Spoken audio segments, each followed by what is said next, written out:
It's great to be out here. I love kind of getting out to the far reaches of the Mahoning Valley to talk a little bit about local history, and especially this topic, which is going to focus primarily on women's history, probably some women you've heard of, names you know, but definitely some people that you don't know as well. To kind of preface this a little bit, this presentation started almost 8 years ago now. The local League of Women Voters of Greater Youngstown have reached out to have me do a presentation on women's history, and kind of picking those first women to talk about was a huge challenge because there are so many. So then there was a second version, and then there was like a part 3, and so I've kind of tried to combine a lot of things together, which is why I have about 400 pages of notes up here that I think I have in the right order today. So we are going to get started here with a couple of my favorite quotes on the screen. And I say all of this with love to the non-women in the room. But we know this quote here, well-behaved women rarely make history. That's been attributed to just about everybody. Who knows who actually said that quote the first time. But I love these two advertisements because for so long, women have really been relegated to the bedroom and the kitchen. We're all adults in here. That's just the truth, right? So I love these two quotes here. The Schlitz quote where he says, "Don't worry, darling, you didn't burn the beer." And then the Pyrex one over there that says, "Successful marriages start in the kitchen." So the women we're going to talk about today have kind of taken this idea and said, "I don't think so." And they really tried to break out of their gender roles and do things to push those standards. So we'll start with the very first women of the valley. We've got to go back about 13,000 years ago to the first people who lived here in the Mahoning Valley. And we don't know a ton about, the archaic, the Paleolithic era and so on. So it's not really until the European settlers get here that we see those interactions with native people.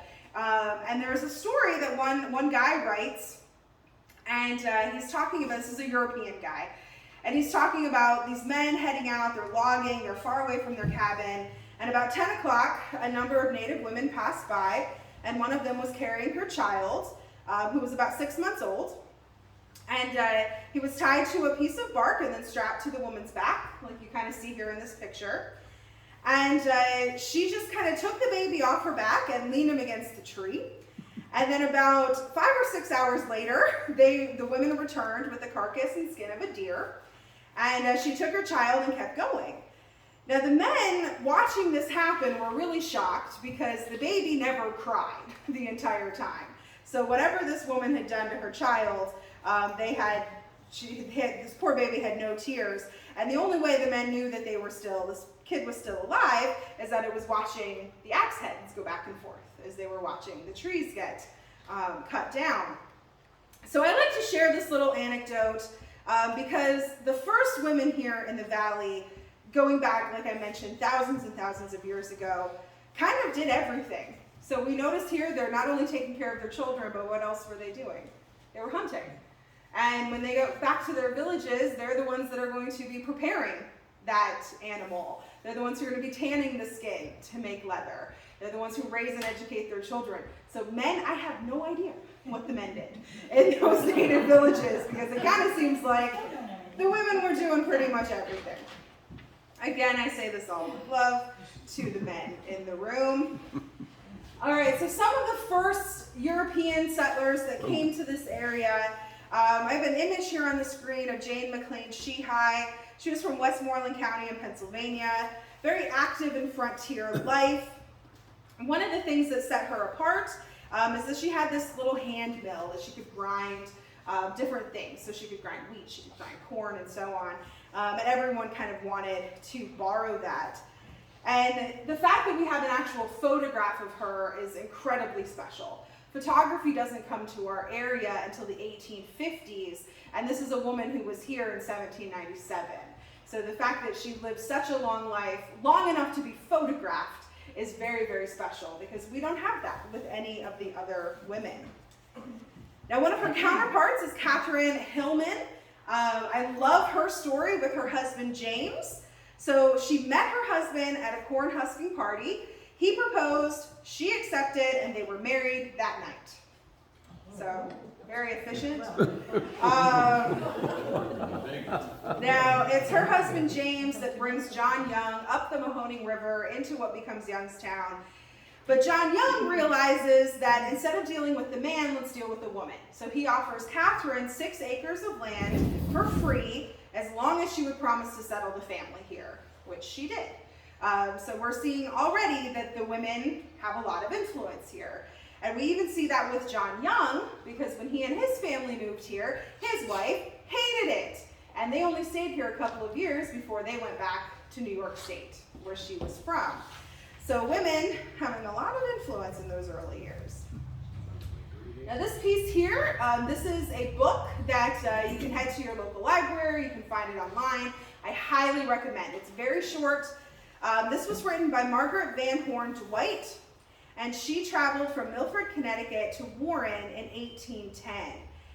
Now, do I think that she ever meant for anyone to read this? Absolutely not. She was writing a journal, a diary for her cousin. And years, generations later, her family found this and decided to publish it. And it's this fantastic, intimate look into what that journey was like to come out here to the Western Reserve and other parts of Ohio. Now, she was not accustomed to the hardships of life. She hated the people in Pennsylvania. Like, she hated Pennsylvanians. And as a Pennsylvanian, sometimes it's tough to read. She will talk about the horrible conditions she had to stay in. At one place outside Pittsburgh, she talks about the quality of the inn, and she said the pillowcase had been on 5 or 6 years, I reckon. So I pinned my handkerchief over it and then wore her nightgown over top of her dress, because these linens had not been changed for what she thought in 5 or 6 years. So if you have a chance, try to find this book and give it a read. It's very short and it is fantastic to see what her life was like. Now we're going to head a little bit over to Salem for a minute and talk about the Women's Rights Convention in 1850. Now, this is not the first Women's Rights Convention. Most of us have heard about Seneca Falls in 1848 in New York, when women are really standing up and saying, hey, we need to fight for ourselves, we need to get some rights, we need to have some kind of rights as citizens in this nation. And that first convention in Seneca Falls leads to conventions all over the country. And there will be one in Salem in 1850. There's conventions in Akron. There are conventions, so there's even one in Youngstown in the, I want to say 1880s or 1870s. And the importance of women in Ohio to the women's rights movement is spectacular. Lucy Stone, who was a leader in this movement, she will write that Massachusetts ought to have taken the lead in the work you are now doing, but if she chooses to linger, let her young sisters of the West set her a worthy example. So even Lucy Stone is realizing that kind of these Western states are kind of progressive. Now the woman you see on the screen is Lucretia Mott. She was not able to come to this convention, so she has a letter read aloud, and she writes, "The wrongs of women have too long slumbered. They now begin to cry for redress. Let them be clearly pointed out in your convention, and then not ask as favor, but demand as right, that every civil and ecclesiastical obstacle be removed out of the way." So that's happening all the way back in 1850, just down the road in Salem. Now, a couple of names here that you might not know, but I bet you know their house if you've driven at any point between Boardman and Canfield up on Route 224. And that is the home Loghurst. You guys familiar with Loghurst? All right. So Nancy and Jacob Barnes owned Loghurst from about 1826 through the late 1800s. Nancy was born in 1790 in Virginia. The two of them had 8 children, and they came to Canfield, as I mentioned, in 1826. Now, the two of them are heavily involved with the anti-slavery movement locally. Jacob, to the point where his life was threatened on a number of occasions. At one point, he talks about smelling the tar being heated for him to be tarred and feathered by some slave catchers that were attempting to find some escaped freedom seekers, because the two of them also worked heavily with the Underground Railroad through Canfield, through their home at Loghurst and then into the north. Now, I talk about them not only because of that, because that's spectacular, but also he is fantastic when it comes to how he treated his wife and his ideas of women's rights and women's power. So I'm going to read to you his will, his last will and testament. So he writes, I, Jacob Barnes, town of Canfield, county of Trumbull, because it's all Trumbull County at that point, and state of Ohio, on the 1st day of March, in the year of our Lord 1845, do make and ordain this my last will and testament. I give to my wife Nancy all my property, both real and personal, to have and to hold, to keep or dispose of as she shall think proper. In short, to be my successor, and do and act as she shall think best, whose right I consider it. Moreover, I consider the necessity of leaving this paltry piece of paper as proof of the semi-barbarism of the age in which we live. For why should there be any more necessity for a man to leave a will than that of a woman? I moreover request that the witness to this shall not be required to advance or affirm, as I intend their yea and nay shall be the security for the veracity of the best that can be found. Signed, Jacob Barnes. So in his will and testament, he is basically condemning the position of our nation by saying, why should he have to leave a will and not her? It's her property as well.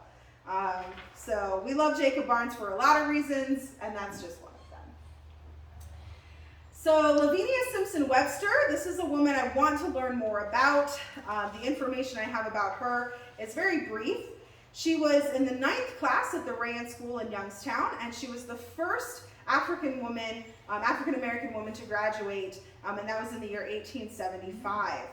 Now, her family came to Youngstown in 1870 from Culpeper, Virginia, so it's a very good possibility that she was born into slavery and gained her freedom with the passage of the 13th Amendment, and then her family moved here in 1870. She was a very accomplished pianist and vocalist, performing in concerts not only locally but regionally throughout the state and into Pennsylvania as well.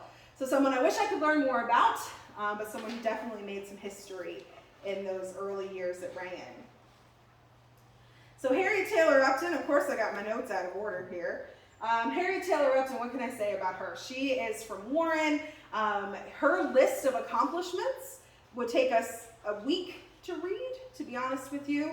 Every organization that is philanthropic in Warren was basically started by her.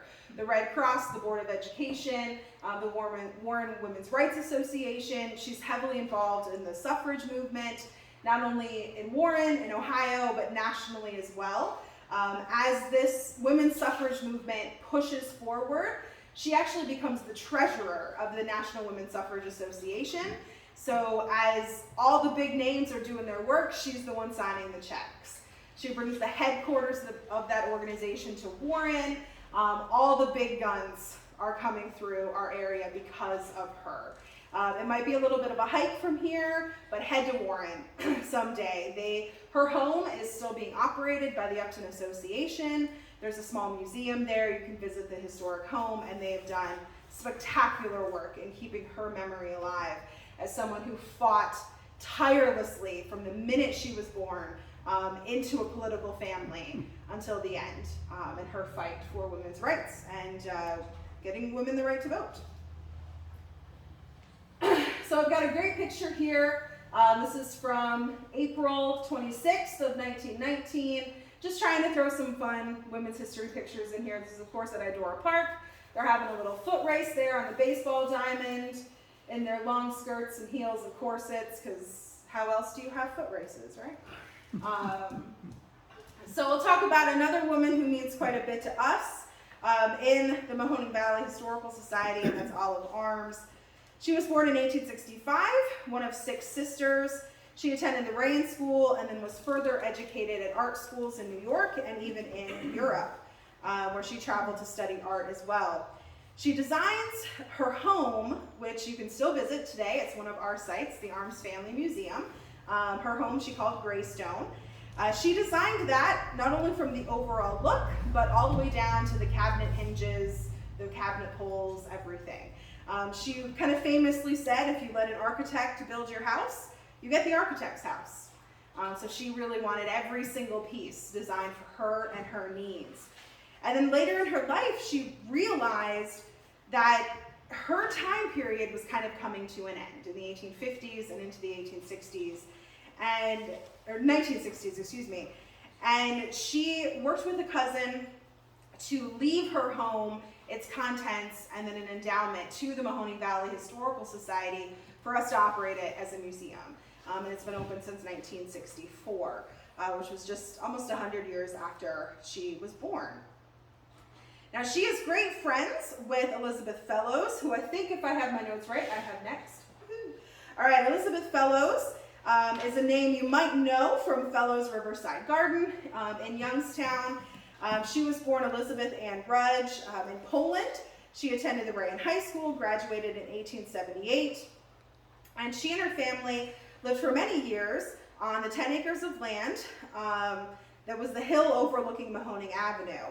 And when she passed away in 1958, she left her property as a gift to Mill Creek Park and the people of Youngstown, along with the money, to establish and maintain what we know as Fellows Riverside Garden.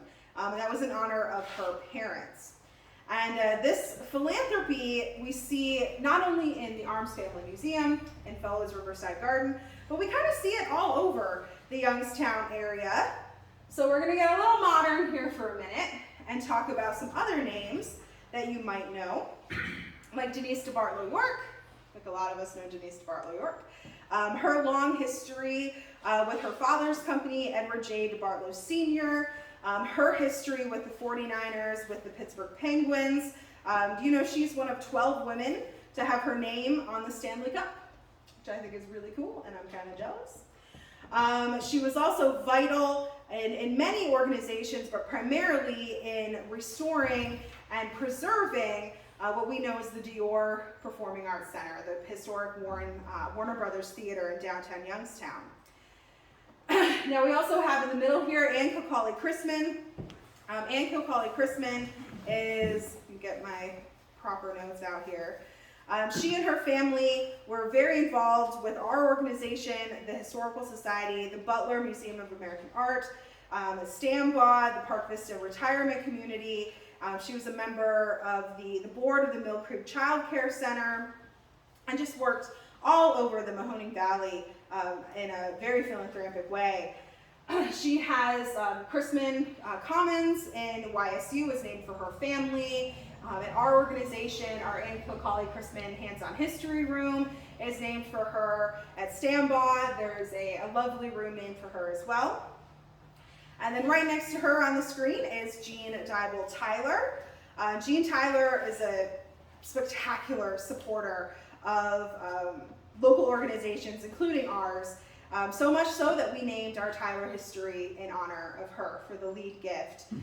In total, her estate has donated probably a little over $3 million to our organization, so we have been incredibly humbled by that. But not only did she work with us, but she worked with Youngstown State University, the Visiting Nurses Association, Planned Parenthood, the Junior League, and a number of other organizations. I had the wonderful privilege of getting to know Jean before she passed away, and what a firecracker of a woman, all the way until the end, and we miss her greatly. So we'll kind of roll back here a little bit. We talked about some philanthropy and the fact that a lot of the names in the valley are not named for men, they're named for women. So when you think about some of those key sites, those are some of the women they're named for.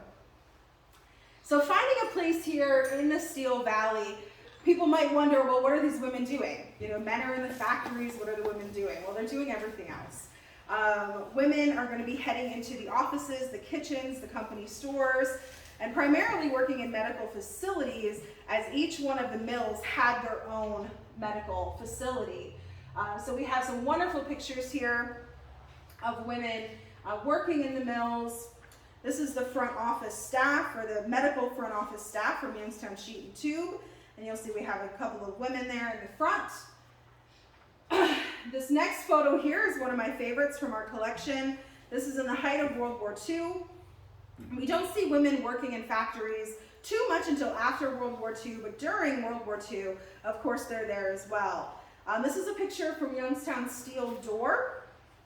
And even though most of these jobs were still considered to be a man's job, the women are still in there doing it because they had to. Most were not welcome. Most are realizing that they are not being paid nearly as much as the man standing right next to them doing exactly the same job. Shocking, still an issue. We haven't figured out how to make two numbers match on two different paychecks. Crazy, I know. A lot of the women were proving that they could do the work, but they're not being promoted. They're having men be promoted above them that maybe were not as skilled or not as experienced. So the women are really having an interesting time dealing with all of this. But what I love about this photo, and again, men, we love you, but hang on. You'll notice all the women in this picture are working, right? And then there's a guy up here, and if you didn't know this was from 1940s, you'd think he was looking at his cell phone. And he's just standing there, you know, leaning against something while all the women are working pretty busily there. So again, we love you guys, but I love that photo. Kind of just this little moment in history with the women dealing with what they have to deal with.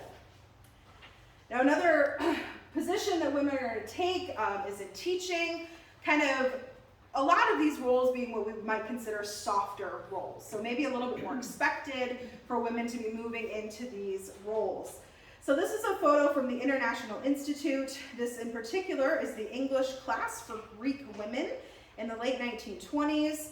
Women would be heavily involved in the International Institute, an organization helping immigrants coming into the Mahoning Valley, helping them not only keep their history and culture alive, but also working on learning English, naturalization papers, and so on. A great organization that functioned all the way into the 1980s and even into the 1990s, I believe. So I've got a couple other pictures here from some factories. Again, kind of a softer role, because even though Isley's is a factory, it's basically a big kitchen, right? So maybe not quite as shocking to see women heavily working at Isley's. So this is still a domestic job, even though it's in a factory. So we've got some butter being made here. That's probably fantastic. We have cakes. These pictures make me very hungry. We've got packaging ice cream. I love this photo because it catches the frost on the frozen pipes there as the ice cream is being put in those little cases. This is the front office in the 1960s of Isley, so you can see mostly women working there in the front office. Now, one of the biggest organizations or biggest fields that women are going to make a huge impact with is our local medical community.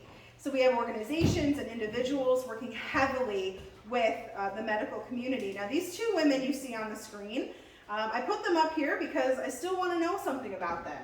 And one of these days, I'm going to give this presentation, and they're going to say, oh, that was my great aunt. And then I'm going to get to learn about who these two women were. But these were women who went through the Youngstown Hospital Association School of Nursing, which was putting nurses into our community for so many years.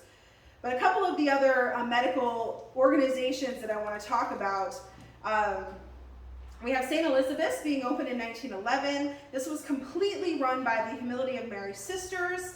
They started their organization in the medical field after a smallpox outbreak in 1864. They would go into the homes, they would take care of the sick and dying. They created a small clinic, and then it kind of got bigger and bigger and bigger to eventually be breaking ground at St. Elizabeth's in 1911. And up until, within the last 15 or 20 years, St. Elizabeth's was still being run by the sisters. Now today, of course, it's been kind of sold and taken over by the, Mercy Health now. But those sisters were doing all of the heavy lifting there at St. Elizabeth's. Another name you might know is Lucy Buechner. Lucy Buechner was heavily involved with the North Side unit of the Youngstown Hospital, leaving money for a medical, surgical, and orthopedic department, a maternity unit, which was shocking at the time period, a children's unit, and a large nurses' home as well, in addition to the work that she did at YSU. Now, an individual that you've probably never heard of, but someone who I wish I could have spent 5 minutes with, is Dr. Marjorie Burnham. So Dr. Marjorie Burnham is a doctor, of course. She attended medical school at St. John's, Johns Hopkins University, and she graduated first in her class at Johns Hopkins. Now she serves in the Red Cross in Serbia in World War I, and was awarded the Order of St. Sava by Alexander, who was the regent to the throne in Serbia.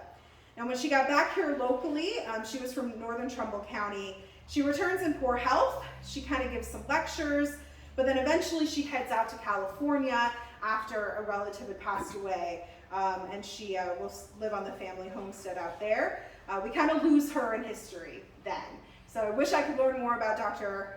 Burnham, but just an amazing person, really breaking waves in the early part of the 1900s. This is the Women's Board of the Youngstown Hospital, the Women's Committee, and in particular here, this is the dance committee in this photograph. The medical community having a very wide reach here in this area.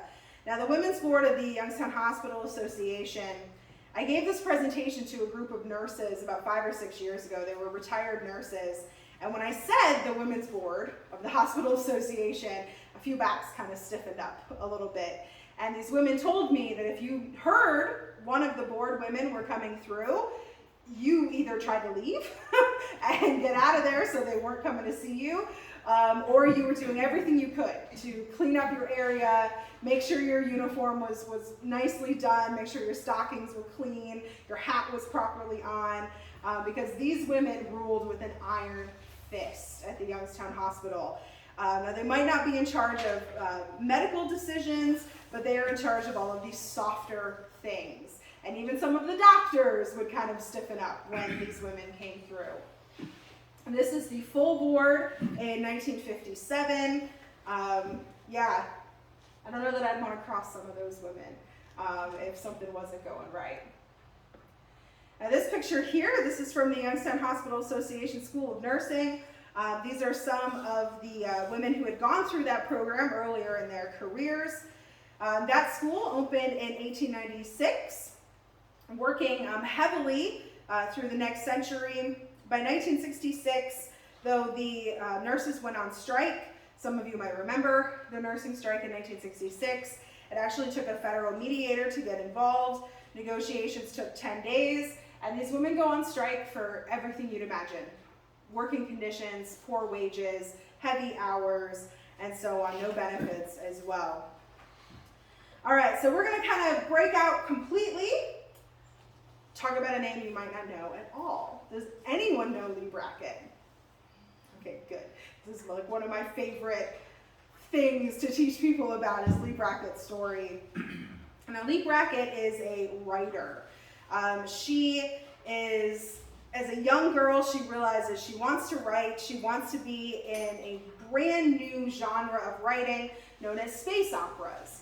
And she loves this idea of science fiction and these epic space stories.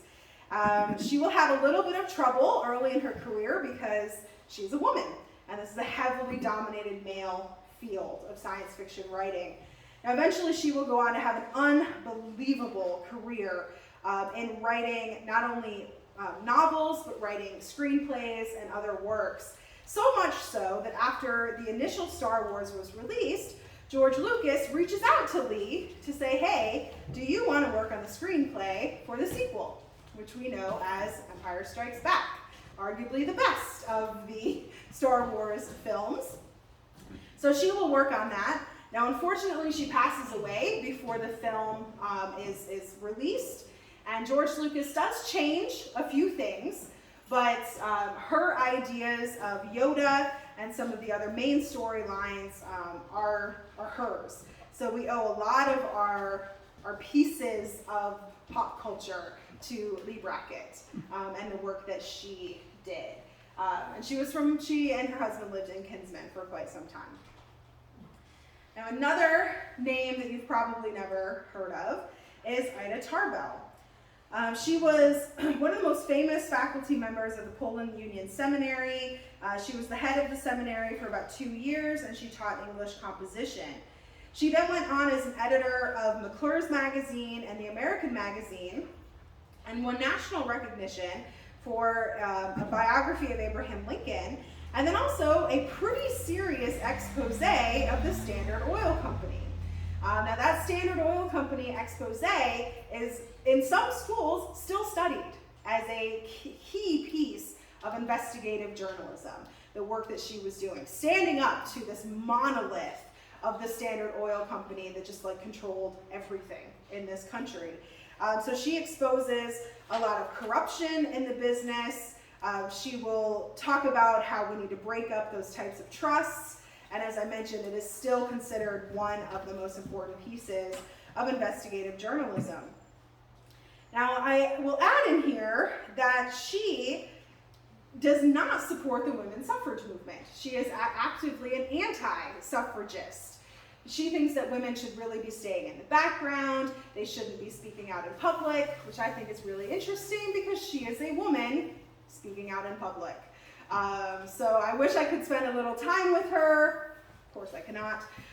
To just kind of get a little bit more about where her opinions came from, because we do know that she speaks out heavily against the women's suffrage movement. All right, a couple others here. I'm not going to keep you guys all day. Mary Ella Lovett Belton is an African-American teacher. She comes to the Mahoning Valley highly educated with a master's degree in teaching and then additional graduate work at Columbia, Miami University, and Westminster College. And she makes history so many times. In 1940, she will become the first Black woman to be hired as a teacher in Youngstown. And then she will become the first Black elementary school supervisor. And then in 1968, the first woman of any race to serve as a principal in the Youngstown City School system. One of the things I love most about her, later in her life, she did an oral history talking about her story. And she mentions when she was young, she would put all of the dining room chairs kind of lined up and teach to her stuffed animals or just to empty chairs because she felt that was her calling in life. So as a little kid, just kind of practicing to an empty room of chairs. Now another name in education that, along with Miss Belton, that we should all know is Mary Haddow. She begins teaching first grade in Youngstown in 1901. And she works tirelessly to integrate the Youngstown City School system. This is about 60 years before it's done on a national level after Brown versus Board of Education. She realizes that separate but equal is not real, that you cannot separate classes based on race and expect the students to have the same experience. She will then become the director of elementary education at Youngstown Public Schools. She's a leader in the national field of integrating the classrooms, and I believe she passed away before Brown versus Board of Education, so she never saw it happen on a national level, but definitely was the reason it happened here locally. And there was a school named for her, but it was one of the Youngstown schools that shut down. Personally, I think we should rename one of the ones that's still standing in honor of Mary Haddow. Now, a women's group heavily involved with education is the American Association of University Women. Locally, they began here around 1898 and have been heavily involved as a philanthropic organization, working with the Youngstown Arts Council, the cultural associations, and they still meet today having speakers, and they are very involved with scholarship opportunities, especially for non-traditional female students. All right, let's go to our next group here, the Oblate Sisters. This is a group of women that I've been very honored to work with over time. They came here to the United States. Of course, I don't have that note written down, but they were founded in Italy in 1894. And by 1955, locally, the Oblate Sisters were given permission to purchase property on the northern side of Youngstown. And today that's known as Villa Maria Teresa, which is where they still work. They have a preschool and a kindergarten there, and then a full summer school series as well. So a very involved organization in religious education. Another religious education group that we cannot miss talking about are the Ursuline Sisters, founded in 1535, coming to Youngstown in 1874, primarily to teach at St. Columba. Now I could read to you all of these pages of notes, but I'm not gonna. I will just leave you with the fact that by the early 1900s, they had established a school on Wake Avenue and began what we would know as the Ursuline High School today. This particular image is from 1959. These are sisters who had just graduated from YSU. This was probably their first time on campus, as they would take all their classes at the home and then head on to campus, probably just for graduation. All right, the Council of Jewish Women, they started in 1896, serving pretty much the same that a lot of these groups will do: community service, education, outreach, and then personal betterment within their own faith. What I have here is a little story from the Youngstown Vindicator of when some of them went into New York and they got to meet the Queen of Belgium, which is kind of cool because my family is from Belgium. So I throw that one in here. This is the Reverend Mother Elizabeth Powell. She was born in 1902, came to Youngstown in 1925. She lived 105 years. And in her 105 years, she would break barriers for civil rights and spiritual rights as well.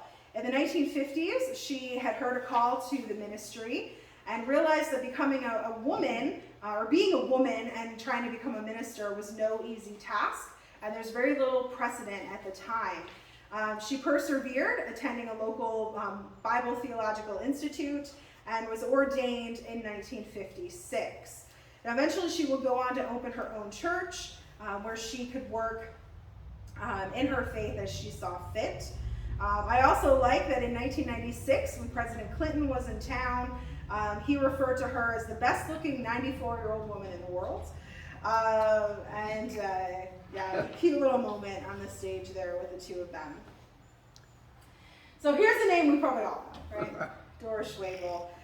Doris Schwebel started her business with her husband Joseph in 1906. They began to sell bread. He would bake. She would set on her bicycle to sell the bread out of the basket door to door. And the business grew, and eventually they opened a storefront. Now in 1928, Joseph passed away. And what does everyone say to Dora? You gotta sell the business. You can't keep this going. And Dora says, watch me. What happens a year later? In 1929, we head into the Great Depression. Everyone says, sell the business. You can't keep this going. Well, she takes the company through the Great Depression, giving her personal guarantee to suppliers, and actually not only keeps the company open, but doubles production through the Great Depression. So an absolute firecracker of a woman. And I think responsible for some of the best smells in the city of Youngstown, if you're driving through the south side while they're baking. Now, one of her contemporaries was Rose Kravitz. Rose was born in the Austro-Hungarian Empire, or raised there, and she came with her family to Youngstown in the 1920s. She and her husband opened a delicatessen on the north side. But prior to that, as she was younger, she really kind of fought back against what her family thought was the right thing for a woman to do, saying you just need to focus on being a wife and a mother because that's all that matters. And eventually she kind of says, no, watch me. So they opened this delicatessen. They had some troubles through World War II. Eventually they will move to the location on Belmont Avenue in Liberty. And she passed away in 2011. Her son Jack had taken over the business. And up until just about a little over a year ago, Jack was still running the family business. Now it has been sold. It's not in the family anymore, but it's still good. So if you still need your corned beef sandwich, head up to Kravitz's. So I got a couple more business women to talk about here. Maggie E. Harth Armstrong. She and her husband Fletcher opened a haberdashery in downtown Youngstown. Now she herself was highly educated and worked in that haberdashery with her husband. But in 1926, they were forced to close because of racial violence and Ku Klux Klan activity in the area. So they moved up into the family home on Belmont Avenue, where she opened a beauty school and actually sold her own beauty products. In 1929, she opened the first Black-owned and operated beauty shop and school in Youngstown, and those were also some of the first to be licensed by the Ohio Department of Cosmetology. She and her husband were very active in the Belmont branch of the YWCA. She was the first Black woman to hold the position of president of a local parent-teacher association. The two of them had a number of children that we could also talk about for ages, all with wonderful careers, and she passed away in 1962. Another business here, this is the Hattie Hilson Beauty Salon around 1939. I just love that photograph in our collection. A few more business women to talk about here. Dorothy Hoover. She and her husband Frank had the Plakey Toy Company around 1938, working with small plastics to create small toys. Now, she was a graduate of South High School and Kent State University, and she taught for 6 years in Youngstown City Schools. She will remain or be involved with the company even after his death in 1960, essentially taking it over after he passed away. She knew every facet of the business, but a lot of people feared that the veteran employees would leave because the company was now going to be run by a woman, though that did not happen, which is a wonderful legacy that she leaves behind. And on a day like today, we'd all probably like to visit The Legacy Left Behind by Alice Handel. She began selling ice cream in July of 1945 out of her husband's gas station, because where else are you going to start selling ice cream? She used old-fashioned recipes that were picked with fruit from her own yard, and since then the Handel's ice cream has just gone on to be all over the country. I want to learn more about Alice Handel, and that's about all I got at the moment. So she's still someone we're trying to research. All right, we're going to talk briefly about some sports women here. Women are actively encouraged to participate in sports in the early part of the 19th century. This is the Youngstown Sheet and Tube basketball team from the early 1930s. Here we have the Moyers Raincoat baseball team from the 1930s. These girls were like really good. They actually went on to play in a semifinal tournament in Chicago. These are all women that worked in the Moyers factory. Very much a league of their own style here with these women. Now I want to talk about the Struthers High School girls basketball team. In 1924-25, they won the Ohio State tournament and went on to the national tournament, but they lost the final game. And the next year, essentially the same thing happened, winning the state tournament but losing in a national tournament to a Pennsylvania team. So that 1925-26 team is the last team that is able to compete in the Ohio State Athletic Association because they stopped women from competing in interscholastic sports. And it is not until the passage of Title IX in the 1970s that women are allowed to play high school sports again. And you want to know what these girls did in Struthers? They went on and did it again. Because that first year back, they won the state championships. They lost in the national one. But can you imagine what kind of dynasty would have been happening in those 50 years in between?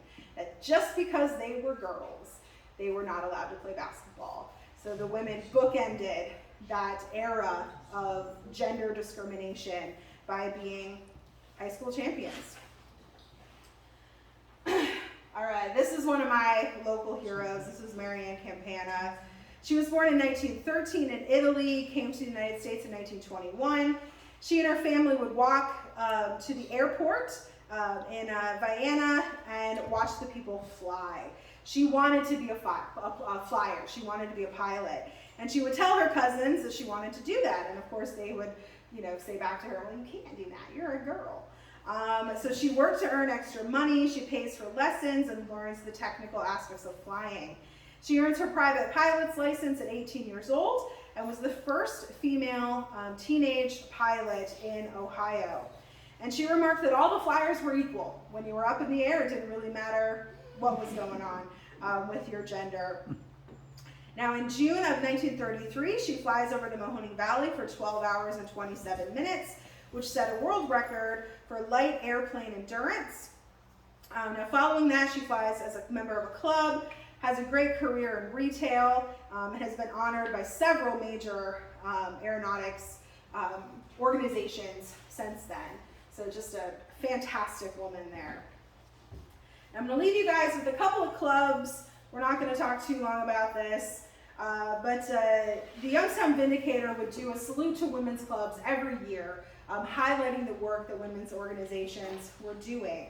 And the first club is the Ladies Reading Circle in 1878, and like so many that followed it, they are working to promote philanthropy, education, arts and culture, working to help the poor, and a lot of times just trying to get out of their house and have a little bit of influence on the society around them. So this picture here, this is the Women's City Club, standing with a portrait of Mrs. James Camel. She was the founder and first president of the Women's Club, and we actually do have that portrait in our collection. But this is where I'm going to step up on a little soapbox for a minute, if you will all bear with me. Because as you read it, it's a portrait of Mrs. James Camel, and then all of the women listed are Mrs. John, Mrs. Frank, Mrs. Albert. And so as historians, we stand here and we think, well, what was her name? Now I gotta go to the census and I gotta try to find her name. So to the women in the room who have men, maybe you're married to, I know you love them, that's fine. But be your own name. Be yourself. Don't be Mrs. Husband's name. Even if it's not a political or a social statement, just be easy on us historians, so that in 50 years when we're writing about you, we know what your name is. So yeah, that's just a little moment there of to the women in the room, be yourself. Don't be your husband's name, even if you love him. All right, a couple other groups here. The New Century Club. I apologize for this photograph. For whatever reason, it comes out polka dotted every time we scan it. I think it's haunted. So the New Century Club was founded in 1899. These were very similar to the Ladies Reading Circle, but kind of a younger generation. In a way, they were giving themselves a classic liberal arts education, focusing on classic literature, foreign languages and cultures, every time that they met. The Women's Garden Club, very, very involved in their work around Youngstown and the Mahoning Valley. One of the things I love most about them is that they wrote their own history, which we love as historians, when we can just grab a little book and it tells me the history of the organization. And they also really loved a good pun, which I'm also a big fan of. So I'll read you guys a little bit here about their history. So it says they have their roots in the summer of 1914 and 1915. And about 25 attended that first meeting, and the seeds for the start of the garden club were planted. So it's kind of cheesy and fun, but I love it. So this group, very involved with the planting at Mill Creek Park, working with Volney Rogers. They worked with the Playground Association and several other organizations to help with the plantings. And we have some photos here. This is from 1927. The committee there working for the flower show.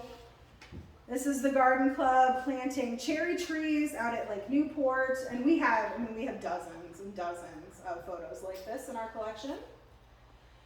The Junior League, another organization very similar to the others, working in philanthropy, working to better the community in many ways. One of the big ways they did that was with their Follies show.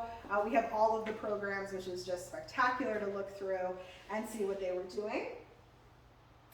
The Youngstown Club of the National Association of Negro Business and Professional Women.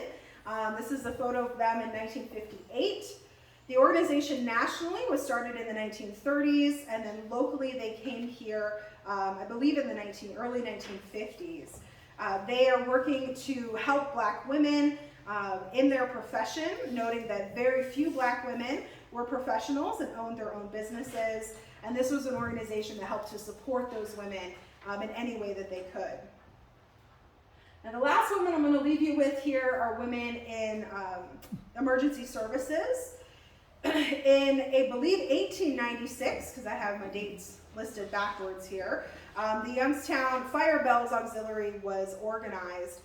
This group worked heavily, and I might have that wrong, that might be 1986, but I don't think it is. I think it goes back further than that. But they would work heavily to help raise money for the local fire departments, and then working with other emergency services organizations as well. All right, so a couple of things that might surprise you when it comes to women working in emergency services. Let's talk a little bit about women in the police force. Now in 1956, 4 women were hired as police women. This was a title separate from patrolmen in the department. They were not actively patrolling the city, but instead they would work in juvenile investigations, in sexual assault investigations, and then work as matrons in the city jail. One of those women remarked that she never really had a problem with her career, but following that, in the 1970s, women were then hired on to be patrol women. And you can see in this Vindicator article here, marking their years on the force. Now the first women that became actual full patrol people in the city of Youngstown noted how difficult it was. They were given the worst cases to go investigate and often be laughed at by the men on the force because they had to go witness these things. Another woman noted that she had an outstanding warrant on a misdemeanor charge that was later dismissed, but it nearly prevented her from getting the job. But she noted that in her class at the academy, 5 men had full prior arrests and nothing was done to them. So big old double standard when it came to men in the police force there. Now some of the other things that might surprise you here, Boardman Township hired its first woman dispatcher in the 1960s. And then of course I don't have my notes, but I'm going to try to get some of this right. I believe it was either Struthers or Camel did not have a woman on their police force until the 2000 teens, so like within the last 15 or so years. YSU had not hired a woman to serve on its police force, and I believe also until the 2000 teens. So we still have a long way to go when it comes to women in emergency services. So that is a not so very brief look at some local women's history, but if you have any questions, I'd be happy to try to answer them, or if there's anything else you might like to know. Yes? First of all, your presentation is excellent. Oh, thank you. Just excellent. And I'm enjoying knowing a little bit of your background. Sure. And I also have a question about the photograph of Dr. Burnham. Yes. The woman who went back to California. Mm-hmm. Her portrait had smoke in it. Do you have any? Well, let's roll back to that. So as I do that, I'll tell you a little bit about me. I am not from the area. I grew up in north central PA, about 180 or so miles from here, up on the New York State border. I'm a Civil War historian by training. I went to Gettysburg College, where I have a degree in religion and Civil War era studies. It was a double major, essentially. And I have a master's degree in history and then also education as well. I worked for 6 years with the National Park Service as a park ranger before coming to the Mahoning Valley in 2012. So I've been here 11 years. I love basically getting paid to talk about history all day, which is a great job. So yeah, so that's a little bit of my background. I get to study so many fun local history topics and just get to share that history out with people. We're going to get back to Dr. Burnham. She's in here somewhere. All right, we're in the medical field, so we're close. So that is really just a background back here, and the rest of this in the front is probably the photo fading away. So this photo is well over 100 years old. Looking at it, I'm going to say early 19-teens, so that's probably just the photo just literally fading off the page at that point. That's my best guess in the scan of this photograph. Thank you. Yeah. Any other questions? All right, well thank you all so much for coming out on this lovely humid day and learning a little bit about some local history.